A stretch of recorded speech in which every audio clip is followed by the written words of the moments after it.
The podcast champion is ready to take it on. The Golden Stallion here for your Wednesday Q&A. Woo, and I got to tell you, just a little inside baseball. I'm recording this a little earlier in the day than I usually do. I'm still feeling a little, I don't know. I had this coffee. It's called Blizzard Bold by New England Coffee Company, which if you live in New England, you're very familiar with. But it's supposed to be the perfect coffee. I mean, it pretty much says this on the, on the packaging. The perfect coffee for those dark, wintry days. And, I read that and I'm like, oh, wow, that's great because I'm the perfect man for the dark, wintry days. The winter in New Hampshire this year. So in December, you had that real spell, for lack of a better term, that real spell of negative degree Fahrenheit days or weeks almost, it seemed like. But after that, it's been really, really calm and chill. I mean, there was a little bit of snow the other day, but I mean, I'm looking out this, I'm not in the BDSM studio right now, Brian's Dungeon of Sex and Magic, which is in the basement. I'm actually in the upstairs. I'm in Stephanie's studio right now. And there's a window that I can look right out and there is no snow whatsoever out there. So, folks, all that shit about, oh, New Hampshire's too cold, oh, blah, blah, blah. I mean, just give me a break. Okay. Really, you barely spend any time outside anyway. And in the almost, it's going to be, I can't believe that it's going to be 7 years this October since I've been here. Anyway, I haven't seen, other than maybe a grand total of time of a month, and it's not a month straight, have I really seen horrendous winters. These winters here are nothing like what I would experience in upstate New York due to lake effect snow and things like this. I mean, not even remotely close. So, don't buy into the hype. Dun, dun, dun. I mean, they can be kind of bad by comparison to places that just don't get snow, but it's really nothing. Anyway. So, woo. All right. We've got some pretty interesting questions. Well, one of them, the first question is a very interesting one that I've actually avoided getting into, not because I don't think it actually has that controversial of an answer, but it's been asked so many times. And I've brought it up back when I was frequenting the Sovereign Tech Facebook group. I brought it up briefly and I said, yeah, maybe at some point I'll talk about it on the show. Well, I got asked again and largely due to, I think, the Great Filter Q&A episode that we did, that, I was like, all right, fine. I'll finally, talk about it a little bit on a Patreon episode. And then we got some geeky shit to get into and we will do that. Some interesting questions asked as far as that goes. And as I promised last week, people wanted, and boy, did they want it. They wanted more stories from the Golden Stallion's past. Oh, well, okay. You asked. I didn't just put them out there. Okay. Please remember. Okay. If you are a patron, if you don't dig the content that you're getting on Patreon, you get to tell me what you want. Wednesday Q&As, like I said, right now, the questions for the Patreon only Q&As, I mean, the bin's a little empty, so you can ask away, and it's a pretty good bet I'll get to them very quickly. All right, but you can take total control of the Q&A show. All right, whatever questions you ask, I'll get into. If there's some kind of special, some kind of software, something like that you want me to cover, as long as it's not some bullshit ICO or something, I'm happy to talk about it. You take control. You tell me what you want me to talk about more. And I'm not going to get mad about it. Why would I? I'm doing this for you. I'm trying to bring value to you because you're bringing value to the show. Okay. So don't leave Patreon. Just let me know what you want talked about and we'll talk about it. All right. So let's get into, our first question here. And, let's see. Hey, Stallion, I've heard you say multiple times that you don't think aliens have been to Earth. And in recent Patreon Q&As, you said you even think there is very little life in the universe. Okay, let me stop there for a sec.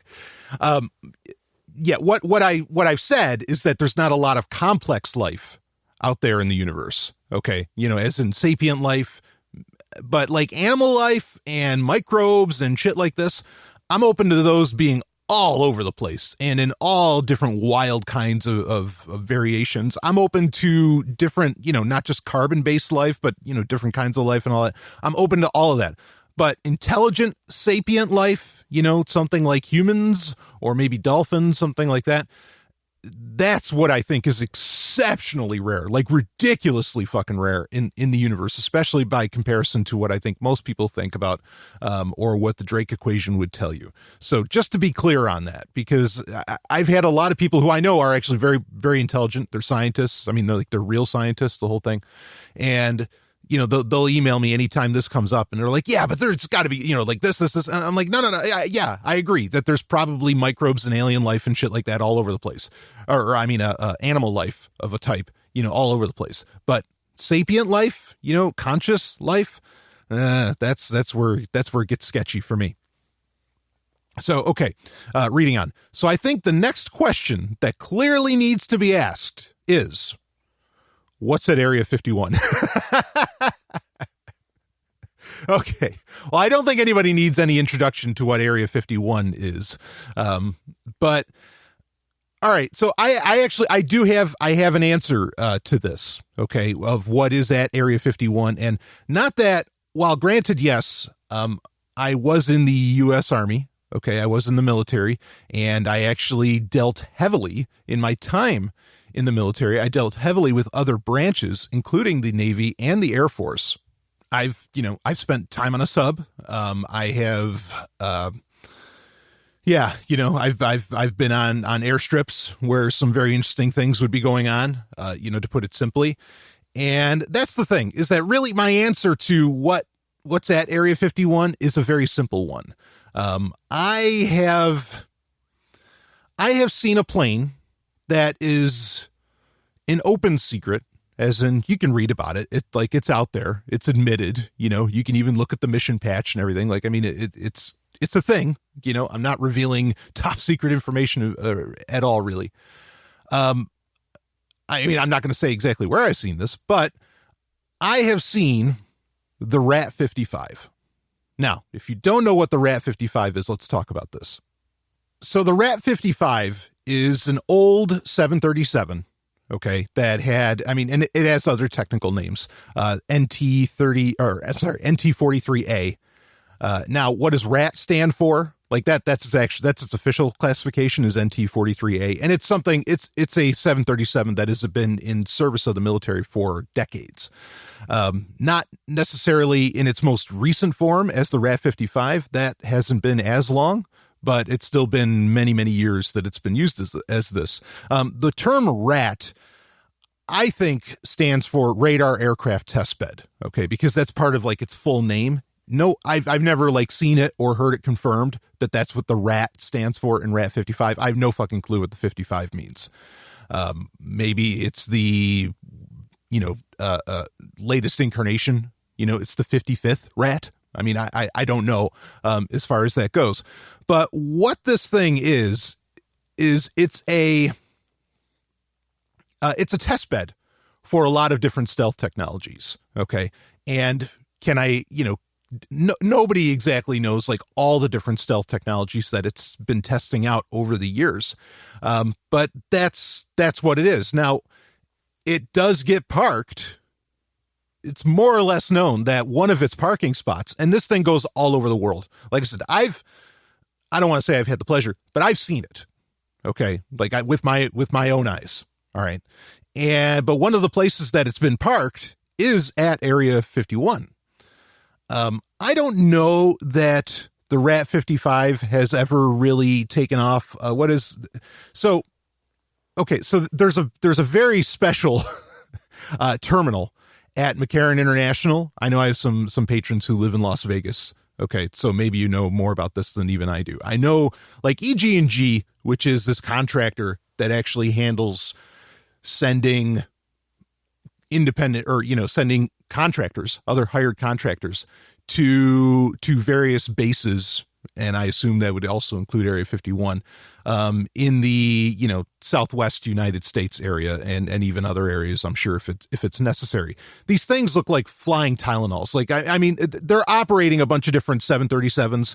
In fact, it's called Jana Airlines is the name of the airline that EG&G runs that sends contractors, and military personnel would be on it too, if needed, to these bases. okay, to like Area 51 and other bases in that area. But that's what Janet Airlines does. Anyway, you can't help but notice them because, like, if you're in the Southwest, you'll see, they're totally white and they have like this one red stripe running. I mean, and it's a bold red stripe that you see. And of course it says Janet Airlines on it. But they've been running 737s for decades. And anyway, I mean, like there's the chance that what makes the Rat 55 now is one of their old 737-200s. But anyway, so the Rat 55, I mean, it doesn't look like your average 737. It has this really ugly ass nose that obviously, has a lot to do with radar and everything. I mean, it's been modified quite a bit. And you can find some pictures of it online, very rare. Like it's not a question that it exists or that it's a thing. It's absolutely a thing. No one's hiding that fact. But it is something that lands and has bases kind of all around the world. But again, one of them is Area 51. And here's the thing, what we know of Area 51, unless there's like, unless it's like, Professor Xavier's school or something where there's an entire hangar that opens up underneath a basketball court. Look, there's not a lot of hangar space at Area 51. I mean, there just isn't. And a 737 alone would take up a massive chunk of that, And so, yeah, I think that's what I've really always felt Area 51 was, even as a teenager, that it was just a place where like they tested out a lot of stealth technologies, a lot of wilder government technologies and stuff, not alien shit, nothing of the sort, not Roswell, none of that crap. Okay. It's just various stealth fleets. And I mean, and look, we know that in the Southwest, that's where most of the stealth fleets and everything get tested out. Now, if people want to get conspiratorial and say, oh, they're testing the shit out in the desert is because they plan on using it in the Middle East in the not too distant future. And that's long been a plan. Hey, I'm just saying I get it that there's people that think that way. But regardless, that's what's at Area 51. I mean, you can't fit that much there in the first place. Okay.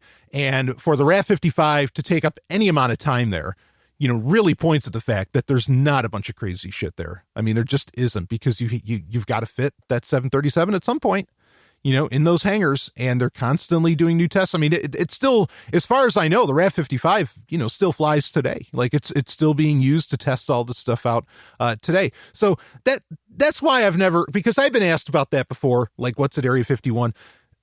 I've never really talked about it because it's sort of a boring answer, right?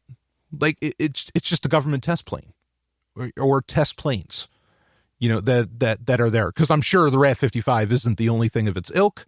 And obviously there are probably radar technologies and planes using various radar technologies that are working against something like the Rat 55. For example, this sort of, so in upstate New York, used to have Griffiths Air Force Base, which the Clinton shut down. But there were like emplacements all around kind of the Rome, New York area, which is in upstate New York. Like there is this, near one of the places where I lived in upstate New York. There was this, and this isn't a secret because you can't hide it. You can see it plain as day. It's nearby, it's in the Newport, New York area. There is this upside down 737. And it's the funniest thing, because whenever we would be going, traveling or visiting somewhere or something, and we'd be, just going down not really a highway, but this back road, you'd look up and you'd see it. You'd see this, this upside down airplane off in the distance. It's like, what the fuck is that? And it's just, it was something that they used for now Griffiths Air Force Base is one of the places where the F-117, the stealth fighter, was equally one of its test bases. And obviously they were, like trying out various radar, testing and technologies and things like this. You can put hardened emplacements, kind of like that upside down 737 in upstate New York. I mean, it was the funniest thing to always look at, and you always wondered about it. But anyway, and yes, like before anybody says I'm crazy, but look, it was a thing. Like above my house, part of where I grew up in upstate New York. And I grew up in New York City as well later on. But like I saw, because back in the 90s, there was like the big conspiracy theories around black helicopters over America and everything. Yeah, I saw black helicopters. Like there was a lot of shit around where I lived. So, some of those are some interesting stories to talk about too. Like radar, lots of radar technology. Like I could walk to some of these stations where they were, where they had various buildings that were testing this shit out. But I remember, especially when I was getting a little more into like libertarianism, and even when I used to like be okay with that term, and even when I would end up going into the military and everything, well, anyway, let's just say like I was like, oh, black helicopters, huh? Yeah, no, yeah, I've seen those. So anyway, but that's it. There's no aliens, none of this crazy shit. It's just a bunch of, test equipment and test planes and whatever else for stealth technology. That's what I think is at Area 51. I can't say that like with 100% confirmation. But absolutely that has been what's there, like we know that. All right. So take that for what you will. And if you ever see the RAT 55, you can look up pictures of it online. It's a very, like, it has a unique profile, so you'll know if you see it, but it's pretty rare that anybody sees it. And I mean, even like I was mentioning, even, those airplanes from EG&G, from like Janet Airlines, like it's rare that you even see those, so even when they're not modified 737s, you almost never see, actual government, 737s, but whatever. Anyway, that's that.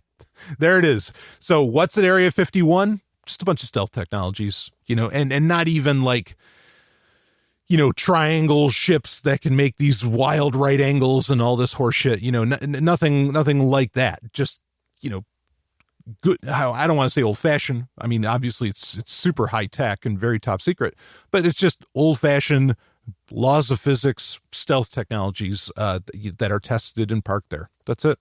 Yeah. RAT 55. There you go. Have fun with that. So I did get a question about wanting to cover some of Rick Falkvinga's comments about Bitcoin and all this. I'm not going to get to that this week. That may, because I have to check out these videos and everything. I may get to it in next week's Q&A. I'm thinking on concentrating a little bit more because, okay, real quick. A little bit of production of what's going on with Sovereign Tech Prime, but I consider you executive producer, so it's good for you to know. So I used to get a lot of heat and criticism for talking about blockchain technology, believe it or not. Okay, for a while, because there are a lot of people that listen to, that have listened to Sovereign Tech over the past 6 years that, like they were more interested in traditional tech. Well, now it's really to the point that blockchain is fucking everywhere, and so now like every tech journalist institution is talking about blockchain. So I might end up like more reintroducing it because I steered away from it because for a couple reasons. One of them is that I think it was getting like kind of boring, and it's sort of boring by design. Like it was boring by design at the time because you had so much infrastructure getting built up and so many companies with their ideas and everything, developing, that there wasn't anything really, there was stuff to talk about, but there wasn't that much necessarily to talk about. And if there was something big enough, Bitcoin XT and, things like this, I would talk about it anyway. Or, whatever, if there was some new coin that was somehow interesting, I'd go ahead and talk about it. Like, obviously I don't mind talking about Zencash, Zcash, things like this. But I think I might start talking about blockchain a bit more. I'm not like going to do a blockchain segment, but I'm not going to steer clear of news about it for a while. Like I'm going to very much take it more head on. So that's something that's running through my mind right now. And of course, again, Sovereign Tech is very much a variety show. There's going to be the episodes with the co-hosts where maybe I, won't or where maybe I will, we won't talk so much about that sort of thing. Maybe we'll get more into science. Like when we have Stephanie and Ellen on, I like to talk about, other kind of wild shit, and, more abstract shit. And then other episodes, we'll do more breakdowns like this, but just to let you know that's going to be coming. I'm not going to shy away from talking about blockchain anymore, because again, for a while, I did.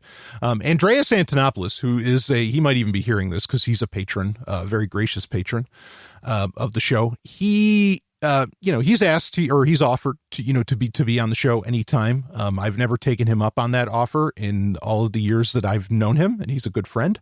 But we might do that recently, considering the way that things are going. So, all right. Anyway, let's get on to some other questions and subjects here. And I think I'll save the high school story for last. So, well, here's a geeky question. Have you heard about Marvel's latest reboot? Yep. I don't know what you want me to say. Yes, I have. So, like a week or two ago, Marvel came out and said that they're doing Marvel, as in Marvel Comics, by the way. And I know how popular when I talk about comic books is in general with Sovereign Tech, and particularly with Patreon content. So I'm not going to, shy away from talking about it here. Yeah. So, okay. So they announced last week they're what they call a fresh start. Like that's a technical marketing term for them. Because it's capitalized, a fresh start. And like, this is only 5 months after they did their last reboot. So I've talked about this a few times. I've written about it as well. I've talked about it on Sovereign Tech Prime episodes over the years, because since 2015, let's make this clear. Since 2015, this would be the fourth reboot that the Marvel universe has gone through. Okay. Not the cinematic universe, but the comic book universe. The fourth reboot. It's not like before I was saying we went through as many reboots in as many years. Now, I mean, it's only 2018. Now it's more like this is 2 reboots in 1 year that Marvel's engaging in. What the fuck? And I've complained about this endlessly, like, because again, you lose, I think if you don't have like this long train of connectivity and continuity and history that you can look back on, like you lose a real sense of what's happening has any weight and that it matters. You lose that sense of history, which I think is really, really important. I think it's like why Hollywood is doing so many reboots. Yeah, it's to appeal to nostalgia in someone's mind. Even that's part of history, but it's also because it makes things seem more real when it has some kind of lineage, when it has some kind of ancestry, and if you are, if you don't have any kind of connective tissue really to the past, how many decades of Marvel comics, I mean, DC can be just as bad. They did their rebirth. What was it last year or whatever? And I've read, I've gotten a little more comfortable with those comics as late, like Blue Beetle's enjoyable, Nightwing's enjoyable. Wonder Woman, of course, is, wonderful. And I'm intrigued by what they're going to be doing with Superman starting in May, I think, with Action Comics 1000. I'm very intrigued to see what happens there. I will be reading that. But, as far as Marvel, this is too much. What the fuck, Marvel? Like, why would you don't understand. It's not like it's just some television show that you watch and they pull off a season of Dallas where you find out it was all a dream, right? It's not like it's something that you more or less watch for free. Yeah. Free, after a fashion, right? Obviously you have to pay for cable, blah, blah, yada, yada, yada. Okay. But you're buying these things, right? These are history. This is, this is stuff, or maybe you don't buy them and hey, whatever. I don't blame you, especially now. Okay. But you buy these things and you buy them because you're going to keep them usually, and you might go back and read them again. Now, yes, continuity or problems or not, or reboots or not, if it's a great story, you can always go back to it and read it and enjoy the great story. But the thing is that when you're talking with your friends, okay, I mean, part of, and maybe I'm just unique in this, or rare, I should say. Maybe I'm just rare in this. Maybe I don't understand how fanboyism works. Okay. I like to have conversations about fictional characters and matters in a way that they happened. Okay, like I want to talk to you about it, and we have a common frame of reference because what happened in Iron Man issue 17 actually matters, actually holds weight. But if every fucking year, or hell, every 5 months of all things, because this reboot's going to start in May 2018, and we still don't have all the details on what this is going to look like. We know there's only going to be one Avengers title, but other than that, we don't exactly know what's going on. But you know, if every 5 months, what I read 5 months previous doesn't matter anymore, like why would I get invested as in spend money on your fucking universe? You know, this is so stupid. Like it makes, if there weren't other great comic book companies out there, and I'm not saying, like I said, some of them engage in the same behavior and it annoys the fuck out of me. Like even Valiant, which I was hoping the new Valiant would be, you know, kind of, I mean, and I've talked about this on recent episodes, on recent Patreon episodes. You know, I thought maybe the new Valiant would be, you know, the banner boy for how comic books should be, could be, and, you know, and will be. But it's not. Now they're buying into the whole cinematic universe thing and how the comics are going to serve the cinematic universe and whatever. And I just, can I get comic books? Like, can I get people that like give a shit about the medium? And I don't want them, and I want real comic books with great fucking art. You know, none of this horseshit stuff that, you know, looks like, I don't know. I don't know what terms I want to use, but you know what I mean, where it's kind of like very weak art. I mean, there's a lot of independent, you know, titles out there that I think are really cool, but you know what I'm talking about. Anyway, so I'm really annoyed by this. Like I am done. I know I've said this before, but I had some hope for things that they were doing. Like when they made Iron Man a villain, or when they did, Infamous Iron Man, where Dr. Doom was Iron Man. I mean, look, all that's going to be rebooted. None of that mattered anymore. And you can't talk about the characters going forward like that happened. And that makes it pointless to me. You know, that makes it bullshit. And it's not like one of the things, so Marvel did this. I mean, Marvel has a history of this, obviously. I've talked about this before. I loved it with Heroes Reborn back in, was that like 96, 97, where he had the Onslaught event that happened. And then you ended up with like this alternate universe where Marvel was really going to be rebooting everything. And there was, you know, the Avengers, Captain America, Fantastic Four, and Iron Man were the 4 titles that were part of what was called Heroes Reborn. And this was a really exciting time. And like they were getting the best artists, you know, they got Rob Liefeld, you know, Jim Lee and all these guys doing it. And it was great. I love it. Still some of my favorite comic books, and I can still read it today. But then they, you know, I guess it didn't take off or didn't sell numbers the way that they wanted.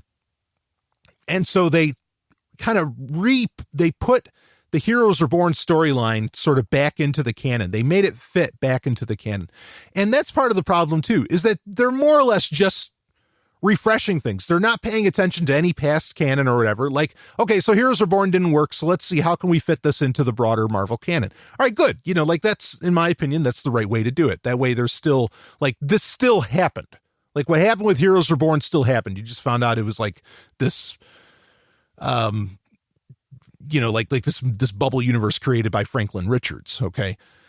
But that's not what they're doing. That's not what they've been doing over the past, you know, 3 years, where they've rebooted the Marvel universe 4 fucking times.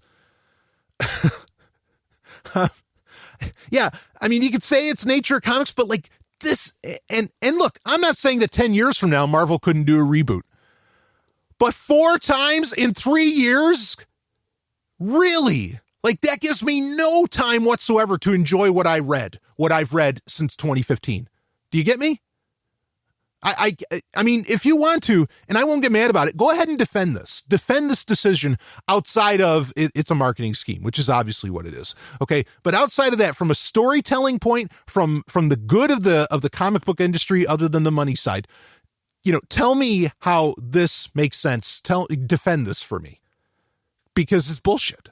I don't think you can. This is absolutely insane. And so I'm not going to read Marvel titles anymore at all. I was reading, because they sort of rebooted X-Men again, with X-Men Gold, X-Men Blue, and Jean Grey and all that.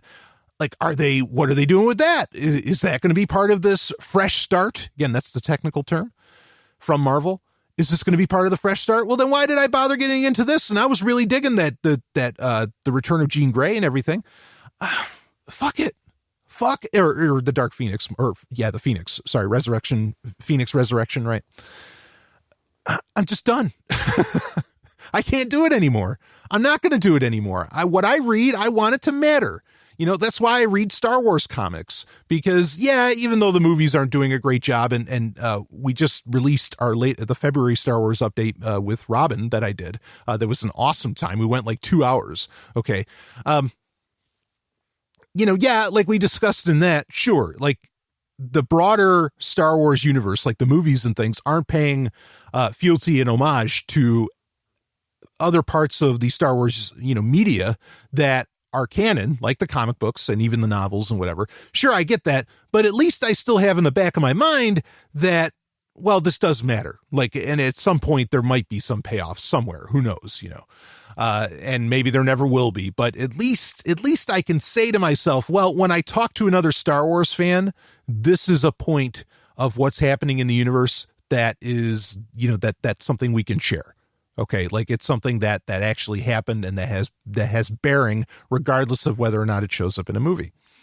So, I mean, as far as Marvel goes, sure, if it's like a franchise property like Star Wars that Marvel just happens to publish, obviously I'm still going to read Star Wars comics. That's not changing. But as far as like the Marvel universe proper, no, I'm done. And I know I've said it before, but really now this is too fucking much. This is crazy.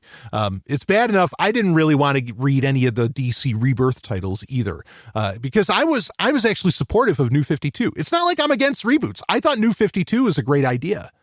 Okay, but even that they canned, and I think that's kind of sad. But whatever. Okay. And I'm checking out, I'm trying Rebirth and everything. And also, I mean, granted, yes, I'm a bigger fan of DC than I am of Marvel, but yeah, I'm sorry, Marvel. Like, and I don't feel bad, like, because, part of what would inspire me to keep reading anyway is so that I can talk to other comic book fans about what's happening in these awesome, or usually awesome comic book universes. Why would I worry about that? They're just going to reboot it in 5 months. And then what you have to tell me means jack shit. Why? So there it is. If you're wondering, had I heard about it? Oh yeah, I heard about it. I keep an eye. I mean, I make this statement. There's a couple statements I make a lot. One is I read like a wolf eats. The other is I bleed comic book ink. Like it's just, comic books are so a part of my blood. But Marvel will no longer be a part of that. They just won't. And it's a shame, because like I love Silver Surfer. Like Silver Surfer is one of the greatest comic book characters ever devised across the board, bar none. I mean, just that's it. Like Silver Surfer is awesome. I am not going to waste my time. I'm glad there's going to be a Silver Surfer movie finally coming out. Okay, great. But I'm not going to be doing the comic books. I didn't like the latest run of Silver Surfer anyway, because they went back to making it almost like comedic, sort of like what they were doing with Vision, that I thought was really dumb. It's over. Love affair over with Marvel. No more. I'll read some DC. I still think, and I think I said this was in the January Q&A, live Hangout Q&A. I think when you can listen to it to know who it was, when Jacob came on. He asked like what I thought were really like the great titles of 2016 and everything. And maybe they'll end up rebooting this at some point. I hope not. But like the Hasbro verse that IDW is doing with Micronauts, ROM, G.I. Joe, Transformers, and Mask and all that. though, like, that's probably the best universe going in comics right now. And it's so much fun and it's so cool. I mean, they're doing really, really cool shit with that. Visionaries and all that. I mean, bring in all those 80s toy lines, baby. Knights of the Magical, was it Knights of the Magical Light or whatever? I don't care. Bring it all on. I'm happy for that. And it's not like there aren't, great classic comic series, to read from the past. And including actually from 80s toy lines. Like read DC Comics. They did in the aughts, they did like this, not reboot, but, where they not like a restart. It was based upon the canon that we knew of Thundercats, but they did this Thundercats series. That's still one of the sexiest things and most adult things I've ever read. There's lots of great moments over the decades that are self-contained universes that you can read. So it's not like we're, because it's not like me saying, or you, if you decide, it's not like me saying, or you saying, I'm done with Marvel, that somehow you can't read comic books anymore. There's no way. I know there's whole series I haven't read that have come out over, just in my lifetime, in the past 30 some odd years.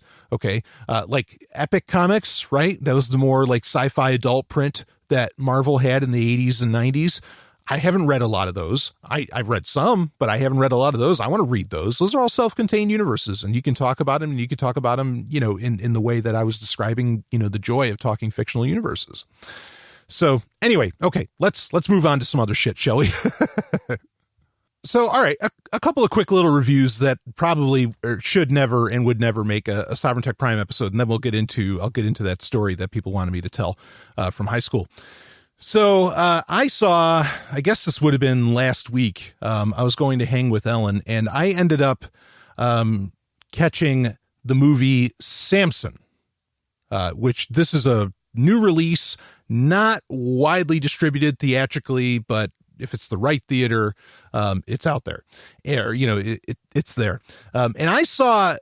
Stephanie and I forget what movie we were going to see. Maybe it was Blade Runner. It couldn't have been Blade Runner 2049. Whatever it was, we saw the trailer for this and I was like, oh, wow, that actually looks pretty cool. Like, and it looks like it's sexy, like, because it has to do with, of course, the biblical character from the book of Judges, that being Samson, the strongest man in the Bible, blah, blah, blah.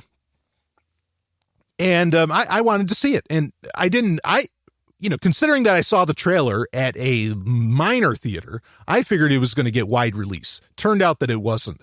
So fortunately, I was going to, a larger city area of New Hampshire, and I had some time to kill. And so, I was like, all right, what the hell? I'll see it. That's there. Great. I'll take a day and I'll make it happen. And so I went and saw it, and yeah, this is Samson, the movie, Samson. They don't put the P in it like some Greek or, more Christian types would put it. This is admittedly like, okay, the production values are pretty good. They're at a much higher level than a lot of, shall we say, Bible movies that I've seen. And I've seen way too many in my life out there. But you definitely felt like, okay, this is more of like a Hercules, the Legendary Journeys kind of production, right? Like it wasn't even Gods of Egypt. Like it's a little bit of a lower production. But it was, totally passable for being a major theatrical release. There wasn't necessarily a problem, but you could definitely feel that. Now, this is unabashedly, in my opinion, a Christian film. Like, you didn't get that from the trailer. From the trailer, it looked like it might have just been, because the trailer didn't really even show anything. And so, spoiler alerts, folks, but if you don't know the story of Samson, come on. It's only been around for a few thousand years. I don't know when spoiler alerts, when you have to stop that. Is the 2,000 to 3,000 year mark good enough where you don't have to say spoiler alerts? I don't know. Let me know. But anyway, the trailer looked like it could have just been like that. This would have been a more a secular film. Okay. And where there wouldn't be any real supernaturalism or anything like that in it. But no, the supernaturalism is there. And I don't say that as a negative, actually, because I like the fact, the one positive thing I can definitely say about this movie, about Samson is, and again, this just came out, it's 2018 in theaters. the one positive thing I can say about it is that they really, they didn't shy away from the fact that, this is from the Bible, and this is about the living God, right? This is about, Elohim, right? Or Hashem, as I suppose I should say it.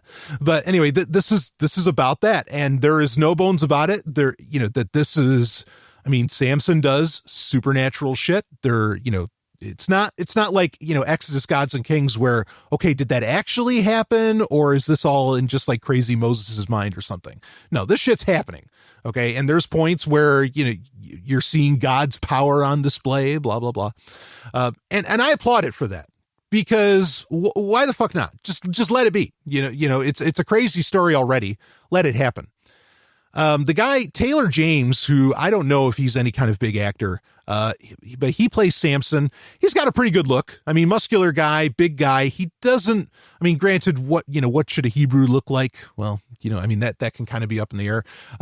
He definitely looks way different from the rest of the Hebrews around him, including Rutger Hauer. I didn't know Rutger Hauer was even in this. And I was like, oh, great, Rutger Hauer. All right. It's not Hobo with a Shotgun, but what the fuck, So it was cool to see Rutger Hauer in it. Billy Zane was in it. You had some names. Okay. Names that are, Rutger Hauer is not a big seller anymore, but there were people that you could recognize in it, and the acting was all fine. The music, I thought, was, fairly well done. Again, this felt a lot like Xena / Hercules. It had that edge to it. And I actually, and I've said this before, like when I did my review of Gods of Egypt, I actually like that edge. Like I like that style. I don't really have a problem with that. But they kept it fairly literal to exactly what the Book of Judges says, how this all went down. Like when he's taking on this Philistine army, and he's beating them with the jawbone of an ass, he's literally killing them and beating them with the jawbone, and that's it. I say this all the time, that with a movie that's an adaptation of some kind, I look for fidelity, right? I don't do that with Marvel Comics movies anymore, because they just don't care. And obviously the Marvel universe doesn't care about its own fidelity either. Okay. So, Marvel's the running joke of society right now, or of nerd society, I should say, or at least it should be. Maybe it isn't.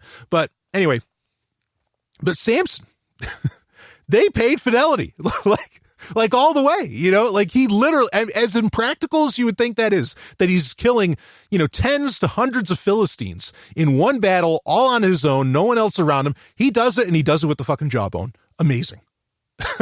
Like I said, I got to give it credit. When he's lighting the tails of the foxes on fire, which is amazing that they got away with even implying that in modern film. They pull that off, and it actually works. And like seeing it visually, actually, suddenly the idea, the concept behind it in the biblical story that I remember as a kid made a ton of sense, suddenly made sense. I've got to give this movie a lot of credit for sticking to its guns.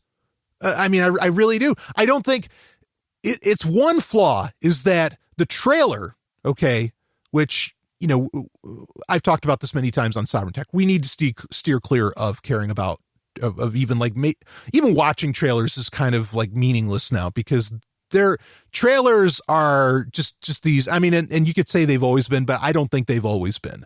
In fact, I'll explain more in a minute, on that. But trailers today they're bullshit. They're cut to create this, like, fever pitch.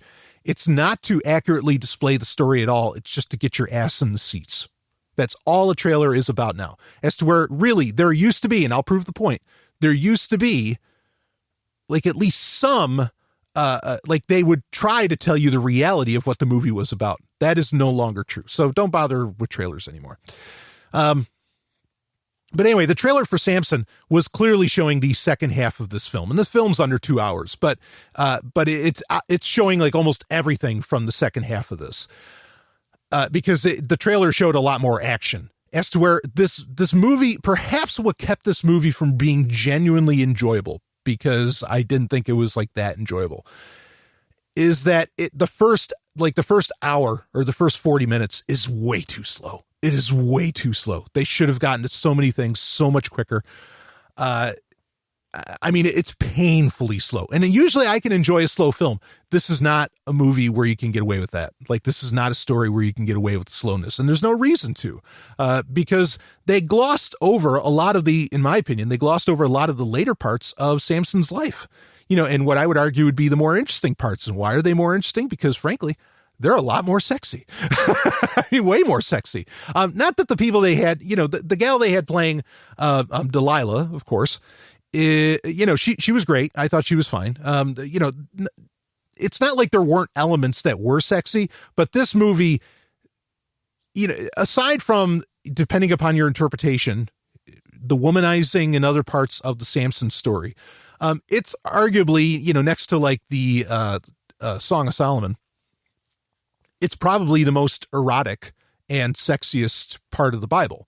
In a very real way, because what's going on. I mean, Samson's getting hookers, right? Or harlots, or, whatever you want to call them for their day.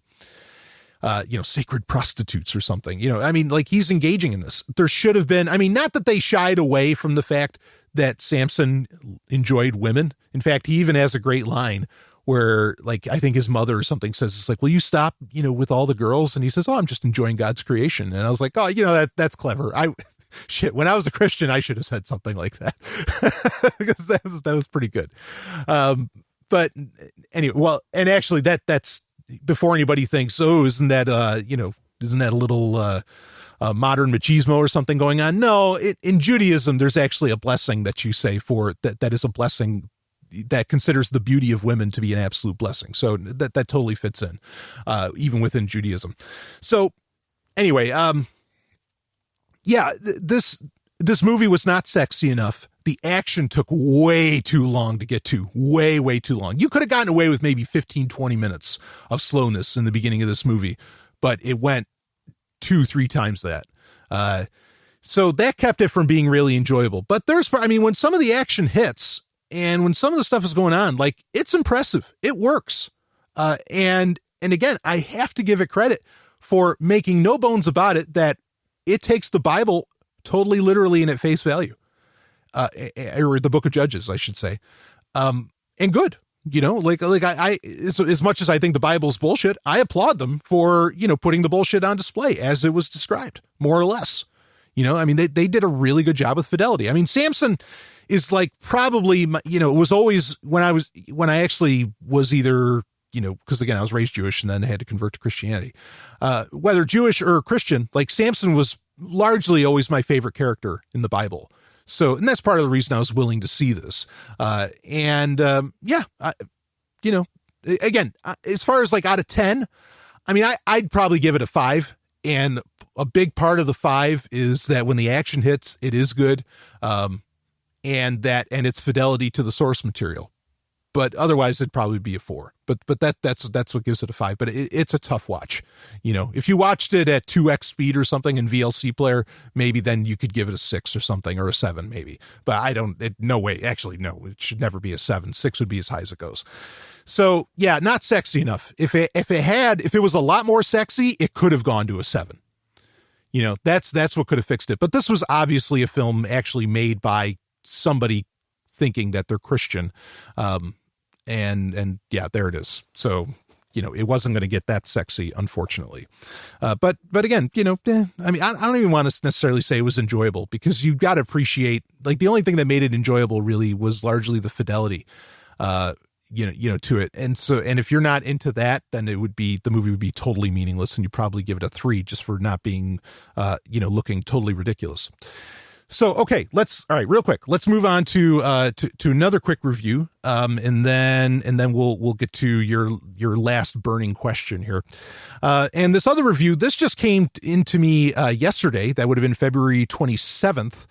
And I had this pre-ordered for months as soon as I heard that it was coming out. And it's for one of my favorite movies. So here's a little thing about me. I have an obsession with spy-fi. Not I mean, I have an obsession with sci-fi too, certainly, but with spy-fi, that meaning spy fiction. Okay. Like, I'm just nuts about it, and spy thrillers and spy movies and all this. I mean, I'm crazy for all of them. I think they're wonderful. The Mission Impossible series, James Bond, the whole thing. It's how the Sovereign Universe started, was very much as spy-fi. And in fact, I've, with the recent intros, I've brought it back to that in a very real way. So I'm a huge fan of this sort of thing. One of my favorite spy-fi films, spy thrillers, is a movie called Black Eagle. Okay. Now, Black Eagle, this movie's from, oh boy, when was this originally made? I mean, this is pure 80s cheese. Well, it's not cheese. It's just now when people watch it, I think they would think that. But it's from 1988. And so 2018 is when the Blu-ray finally came out. So yeah, it's like a 20th anniversary, even though they don't say like 20th anniversary release. But Black Eagle, I love it. It has Sho Kosugi, of course. A lot of people Enter the Ninja, Revenge of the Ninja, all that. Sho Kosugi is a legend, especially in Asian film. I mean, a fucking legend, and a legendary story behind that guy. I could talk about Sho Kosugi all day long. A real inspirational, character, person. I mean, he's a real person. But Sho Kosugi plays the lead character in this of Kentani, and his main villain foil is a very young Jean-Claude Van Damme, who I don't know that this is his first role, but it's an early role for him. And he's playing a villain of all things. He plays a Soviet. He plays a Russian in it, named Andre. And I think it's a really cool movie. I think even though it has, kind of some of the 80s hockeyism, I think it still delivers. And it's a movie that breaks a lot of conventions. Like, there's a point where Sho Kosugi is talking to his son, and of course it's cool. His son's name's Brian. But in the within the film. And his son is saying, because Sho Kosugi is playing the CIA character again, his name's Kentani in the film, and his son is kind of finding out that he has two sons, they don't know that he's that he's actually CIA. And eventually they kind of find out that that's sort of what's going on. And he's saying to his really young son, he's like, do you have to go get the bad guys? And Sho Kosugi, I love the line in the movie. He says, I'm sure they think we're the bad guys. And like, just to kind of have that sort of awareness, like to not make things so clean cut, and to even sort of have empathy and Sho Kosugi would do that because he's, he kind of has like that quasi spirituality that would point in that direction. And he certainly puts some of it on display. Like, that's where the name Black Eagle comes from and everything within the film. Not that it gets supernatural at all, but just, there's an interesting spirituality that kind of gets, or faith that gets described in the film. But I thought that like little things like that, where this movie was trying to be very serious, very realistic, and very aware of itself, not in a cheesy way like Fast and the Furious or something, but aware of itself of what's, the real situation, the real politicking going on and everything. And it does a good job, I think, of being deadly serious in a lot of points, and putting things on display as they would happen, within these shadowy realms of the company, or, what they call the CIA. I've always been impressed by this movie for that. But the action is great. Jean-Claude Van Damme is phenomenal in it. Of course, Sho Kosugi is phenomenal. And I mean, there's a lot of great actors in this. And I think it does one of the best jobs of really creating, while having great action, great martial arts action and stuff like this, it really puts on display how that world, I think, really worked, especially, between the 1960s and all the way up into the 90s, throughout the time of the Cold War. So I totally recommend this movie. It's one of my favorites of all time. Now, the Blu-ray release that a company called MVD put out is fantastic. In fact, it's part of their Rewind collection. There's a few other movies that they've released under this kind of label, or sub-label, because so it has the Blu-ray has a slipcase and everything. And it comes with the Blu-ray and the DVD if you're more of a DVD person, so you can still buy this set. It comes with a nice slipcase. On the slipcase, like, it looks purposely sort of damaged, and it's a special collector's edition. Then there's a sticker on it, or printed on it, that says "Be Kind, Rewind," and then there's like where it's kind of peeling off and it says "Action Adventure" to make it look like an 80s VHS tape. Right, or 90s VHS tape, which I thought was really nice. I thought that was a cool touch. It even comes with a fold-out poster inside the Blu-ray case for the movie, for Black Eagle, that has that looks like the cover. I thought that was a nice touch. When you first put the Blu-ray in, because of MVD's their promo where their logo comes up and everything, it looks like an old VCR where it has the blue screen and it's flashing play at the top, and then it comes up with kind of that laser background that gets used so much today, that was popular in the 80s and 90s. And there's tons of shit on here. Like, there's deleted scenes, which I can't believe I'm watching deleted scenes from Black Eagle. That blows my mind. I've never seen anything like this stuff. And it's so cool to see that. Like, to see, and they're completed deleted scenes at that, which is amazing. To see like fully fleshed out new material from 1988. That's priceless to me. I love that. There's a great interview with Sho Kosugi on here. There's a making special that is very well done. A lot of special features on it. And it has both the theatrical cut and the extended cut, which was the main reason that I actually wanted this Blu-ray when I found out it was coming out, was because the extended cut, you can't really even get on pirate sites. Not really. And in fact, the one copy you can get, the audio is totally fucked up where like it switches to Hindi or something halfway through. So I wanted the Blu-ray, and I don't mind because, again, I really, if you're into spy thrillers, if you're into spy-fi, this is a very rare film that I think does it right. Pre-Tom Clancy. And still has great martial arts action, like, it works. And there's some sexy ladies in it too, a Soviet woman, and even the gal from the CIA. It works for the time frame, what it is, it works. And I still think that it's a very enjoyable watch. And the Blu-ray presentation is just second to none. Like, they did a great job with the menu system, the whole thing. This was not some bullshit, just push this movie out. They really, really took a great care, with putting this together. So, okay, Black Eagle, check it out. And, here's the other thing. Okay, so the trailer for the movie is in this. Watch the if you get this, if you buy this, and I don't know if it's already sold out. Like I said, I pre-ordered this months ago, but I could imagine that they didn't produce a lot of these, because there's no way that this was not cheap to put together. In fact, even like when you take the Blu-ray case out of the slipcase, it's not one of the classic Blu-ray cases where it's like that translucent blue. It's actually a translucent clear, and it says Blu-ray disc at the top, which I don't have any in my Blu-ray collection. I don't have anything that's actually clear. So I think that's kind of a special case that they did, and good job. So yeah, like I said, I imagine this was kind of expensive for them to produce. So if you want to get your hands on it, you might want to do that now. But watch the trailer for Black Eagle. Maybe you can find that on YouTube. I never thought to look, but you'll see, like, what's in the trailer is pretty much exactly what's in the film, and it gives you a very real sense of what the movie's about, and it doesn't bullshit you. You could watch the trailer, then watch the movie, and you could say, yeah, that trailer completely accurately portrayed and told me what I was getting into when I went to watch this movie. And that was my point earlier, okay, about trailers, is that that's not true anymore. Trailers fucking lie to you straight up today.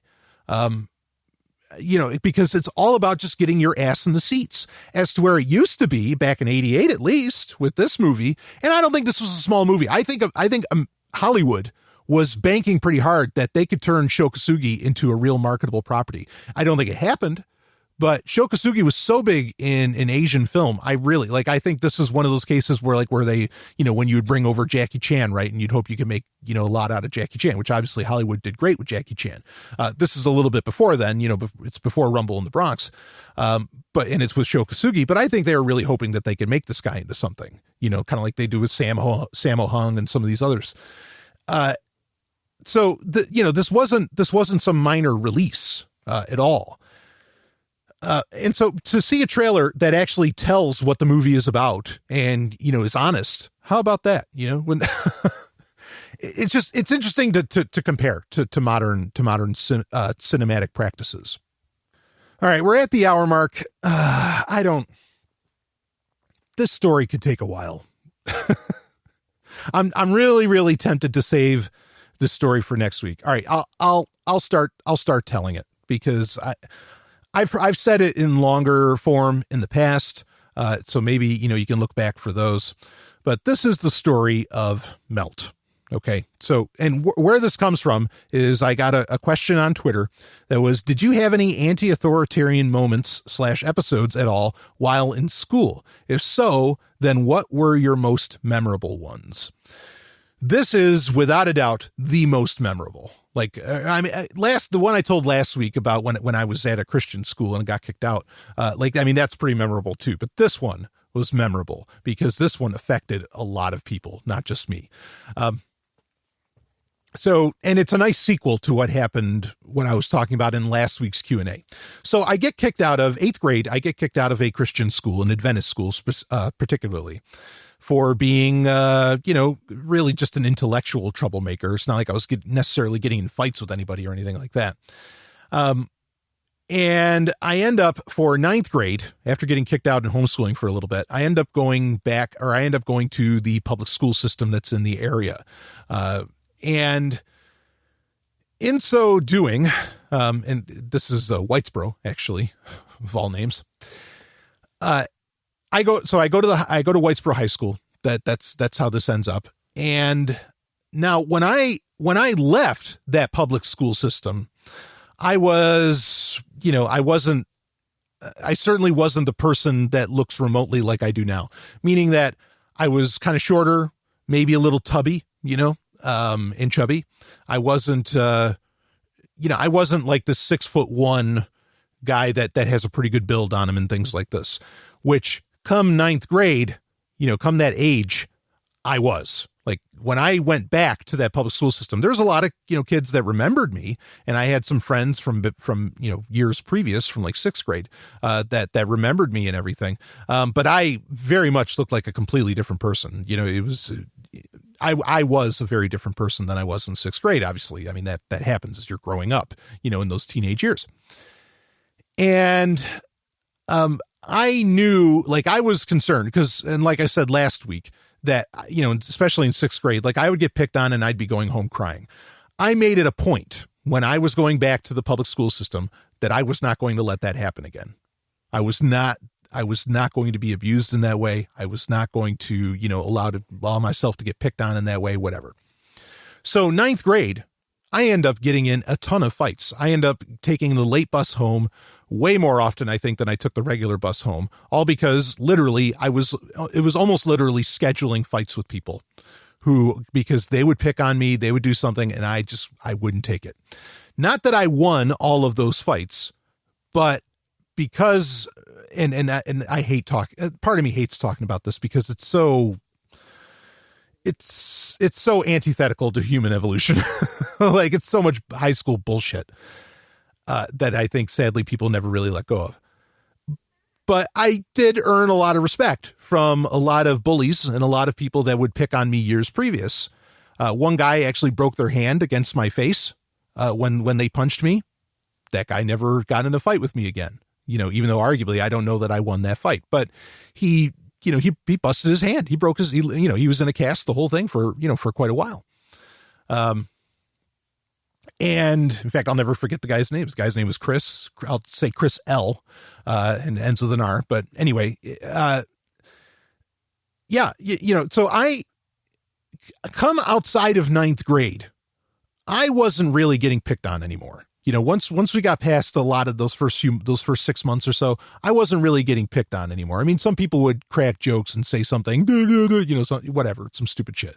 But I wasn't getting picked on anymore. However, because they said, well, this guy will either beat you up or, you're not going to, he's going to take you on. You're going to have to actually fight him. He won't just fall over, like that was sort of the attitude that was going on. But the problem was that the guys that I would hang out with other nerds. They did not garner the respect that I sadly earned. And I say that sadly because I'm not proud of it. Sadly earned in high school.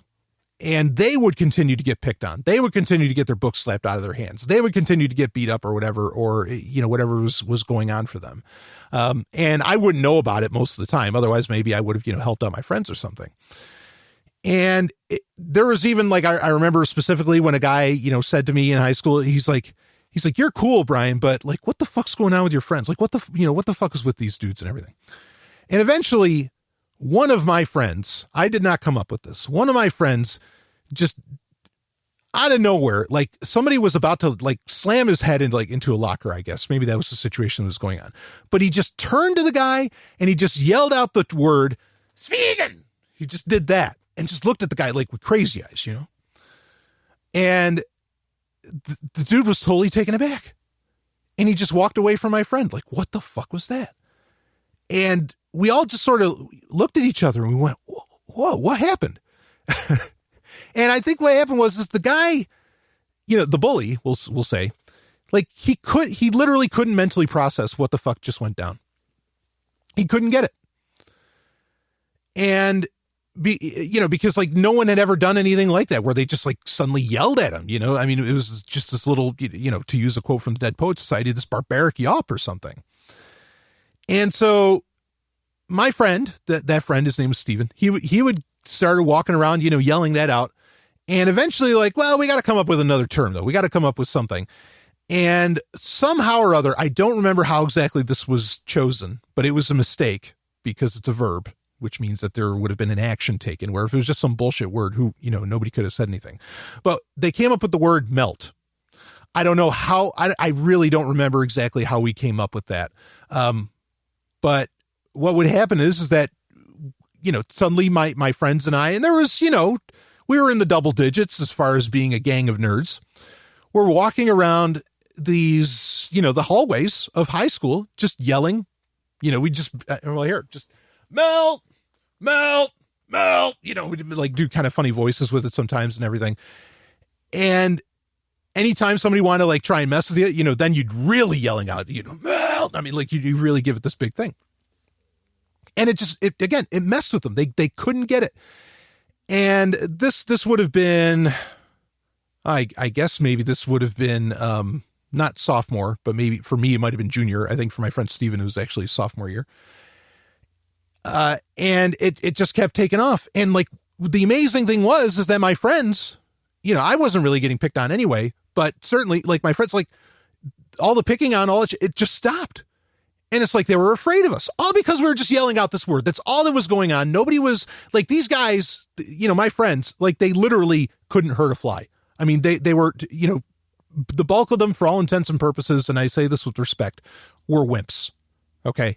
It's not like anything bad, could have necessarily happened, but we're talking the late 90s here. Okay.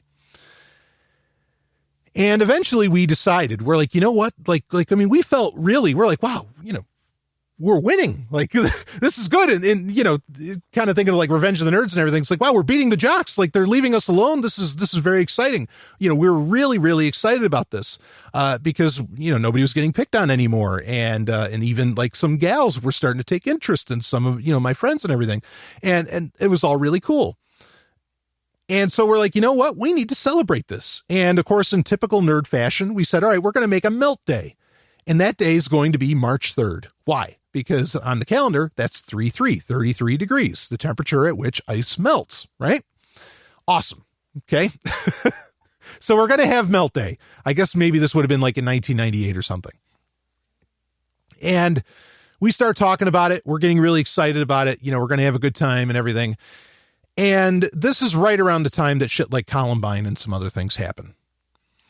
And again, like I said, one of the flaws in this whole idea was using a verb as in an action that could happen, which melt was. Suddenly there's this report comes out on the local news station, which was ABC. It was Channel 20, that made all these wild claims that on Melt Day, my friends and I, that we were going to kill people, that we were like, we were going to stab people with icicles, that if a snowball hit you, that meant you were marked, for being killed. Of course, my friends weren't so much into this, but at this time I started wearing all black. I started wearing triple black at this point. And so, they were making claims about that. Of course, that kind of fit in like with Columbine. They're saying, yep, they wear all black. And then somebody, and I've said this countless times, I think this is terrible, but it's brilliant at the same time. And I wish I'm not saying I wish I had thought of it, but you get my point. I wish I thought of this. Somebody said, they reported on there, and I don't know who came up with this. I know none of my friends did. Somebody was really, and I don't know if some jock or jock's parents or something, or I don't know what, even reported to Channel 20 about this, but they made up a lot of shit. because we never talked about stabbing. Like, how do you even stab somebody with icicles? Like, what the fuck is this? The Count of Monte Cristo? I mean, like, it doesn't, that was with a candle. Like, it's all baffling. Anyway, someone said that MELT was actually an acronym, and it stood for Murder Every Living Thing. Can you believe that? Like, I mean, it's like diabolically brilliant, right? But we didn't come up with that. We didn't think about that at all. Like I said, I don't even remember how the term MELT came up. You know, like how that was even a decision to start using that. And I think there was times where we even tried other words, but MELT was the one that stuck. So that report, you know, from Channel 20 comes out, and we get told by the school administration, we get told by the principal, his name was Woodcock. Yep. Looked like one. And we get told by him, do not come to school on March 3rd. You know, or if you do, we're going to expel you if you show up at school. So we all went bowling. We on March 3rd, we didn't go to school. And we were actually interviewed by the local newspaper, the Observer Dispatch, at the bowling alley, asking us what's going on. And we're like, we're just kids. We're just having fun. And there's an irony in that too, because like, and look, I mean, the sad part is a lot of this stuff, you can't exactly find a lot of this online because this is before the internet was the thing. I think the best thing you can find is there's a blurb from an Ilion, New York newspaper from 2003 that you can find online that talks about Melt Day. So it happened, folks. You know, I don't have the newspaper clippings anymore, but it was like front page news for a while. So anyway, the irony I was going to say is that you have, of course, you know, eons, you know, years and years later, you have what the Michael Moore film Bowling for Columbine. And, you know, we got compared to Columbine and we went bowling on it's just one of those historical, like literal ironies. But anyway, you know, we got interviewed there. We were just having a good time. Nobody gave a shit, you know, whatever. We were just doing our thing. Went out to dinner later and all that. We didn't go to school. We come back to school the next day. One of my friends, Jim, he actually does end up getting expelled because he's kind of he was sort of a loose cannon, and he would just keep talking, or like if you told him not to do something, he was the type that just kept doing it, you know? And even if it was something simple like yelling MELT, because we were asked to not do that anymore. We were told like we couldn't do that. But we come back the next day. There are teachers, you understand, adults who should not be playing into this shit, who should know fucking better and respect us. And granted, there were plenty of teachers who knew us and knew that it was all bullshit. They knew that whatever was, you know, the school administration thought was going to happen, that they were just dead wrong. They had no clue what they were talking about, and that we were just the nicest guys in the world. And we really were, and gals. But there were teachers that came in wearing t-shirts that said, "I survived Melt Day." And it's like, what the fuck? Like, how dare you? I mean, like, that should be, that is so crazy for teachers to have bought into that crap. Like, then, and speaking of marketing, there were local clothing stores that were selling t-shirts in the Whitesboro colors, which is blue and white, or sweatshirts actually, that had the word MELT on it. Like, they were blue and they had the word MELT. And we even got in their face about it, saying, "Hey, what's this? You know, what are you selling here? Like what's the big deal?" And they said, "Oh, it's something to do with Fish, the band Fish." I have no idea. I don't know the band Fish that well, so I don't know what MELT would have to do with what they have going on. But it seemed pretty clear. It was a blue and white sweatshirt and it said MELT on it. Like, it really felt, and it was at the local mall. It felt like, okay, they were trying to like market off of us and whatever. So anyway, but this really was, yeah, I mean, the spirit behind the attitude behind what we were doing with yelling out MELT. And you'd think it's such a basic thing, and it's probably even hard for you to imagine, you know, people like just a group of guys walking down a high school hallway, yelling MELT at people, you know, or if anyone like tried to talk to us that we didn't like, we just yell MELT in their face and walk away. Again, nobody would get physical or violent. You know, that might be hard to understand, but like the spirit and the attitude was that we are tired of the status quo. We're tired of getting picked on. We've had enough. The administration's not doing anything about it. We're going to do something about it. We're not going to let this, you know, keep going on. We're not going to, be treated like shit in our lives. And certainly when the administration got hot and bothered about it, I mean, yeah, we didn't end up going to school, you know, partly because our parents also wouldn't let us. But I mean, like it felt good to stick it to when you're, in high school, what is effectively the man, that being, the school administration. Right. And that felt really good. And we were really proud of that. And we kept going and, we didn't have to say melt anymore. People stopped messing with us. It was over. I mean, and it's sad because it was probably out of like a very, very real fear, because in some of the newspapers when melt was, first went off, they were saying we were mental terrorists. That's what they were calling us. We were hearing that people were, other students were afraid to go to school and all that. And we didn't want anything like that. But, we were tired of it. We were done. We were like, no, we're not going to get treated like shit anymore. And, so yeah, very anti-authoritarian all the way, like really, really anti-authoritarian, no doubt about it. And it felt good to have like that group of guys. And we stayed friends for a long time after that. And in fact, the following year, which would have been my senior year, we had Melt Day 2, which nothing happened. We weren't told to stay home or anything. We went out to dinner that night. We went to school just as usual. And then, we went out to dinner and had a good time. We did Melt Day 3, and that's after most of us had graduated. We did do Melt Day 3 where, we all went to a very, and I rented out a pretty famous Greek restaurant, and we had a good time and plenty, that night was Melt Day 3 was a really good time because we brought, I got strippers and everything. I mean, it was pretty crazy. There's women everywhere. It was, well, anyway, pardon a young me. But we had a lot of fun with Melt Day 3. But that was definitely, that attitude really, really stuck with me. Years later, sadly, I would still end up kind of in the military, and I would, and other things would go on in my life. But that was a real expression for me of, I'm sick of what I'm being into being ridiculed. I'm sick of my lifestyle being ridiculed. I'm sick of, how I want to live, all this, being somehow worth a joke or a laugh or getting picked on or beat up over, and no more.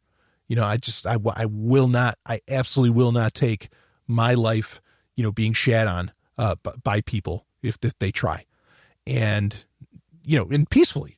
I mean, it's no more peaceful than words,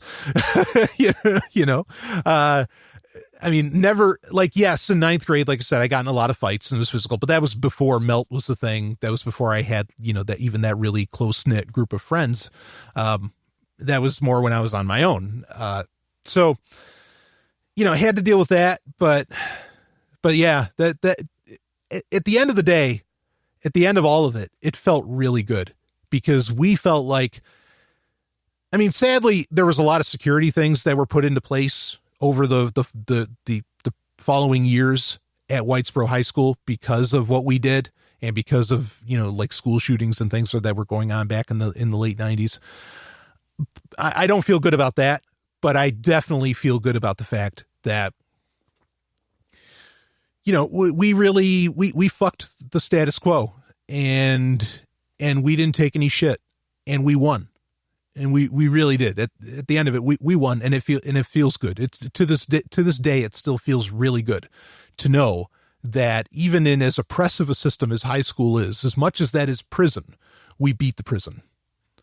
We really beat the prison, and yeah, I'm so proud of it. I am so proud of it. I'm not saying it's the best thing to do. I'm not recommending anybody else do anything like that, especially in today's climate. But at the time, yeah, that felt fucking awesome, And at the time, I was into wrestling and everything. You had D-Generation X and the NWO and all that. And, so there was an overall attitude of rebelliousness that I was feeling anyway. And that inspired a lot of that, and having that gang of guys and everything, that all felt really good. But for the situation, which, school is an unfortunate situation for anybody. For the situation that I was in, God damn it, that was awesome. That it was so cool. It was so much fun. I think it's what allowed a lot of my friends to finally have some personal confidence, and for them to, some of them are still together with the gals that they met in high school. And the gals were so impressed by, just the confidence of what they were putting on display and all that. And hey, great. If you ended up with a beautiful relationship out of that, awesome. Again, it's real. in a perfect world scenario, that's a very sad and unfortunate story, right? In a perfect world where there shouldn't be schools, there shouldn't be high schools, there shouldn't be any of that kind of crap, right? And kids shouldn't be beating each other up and all this.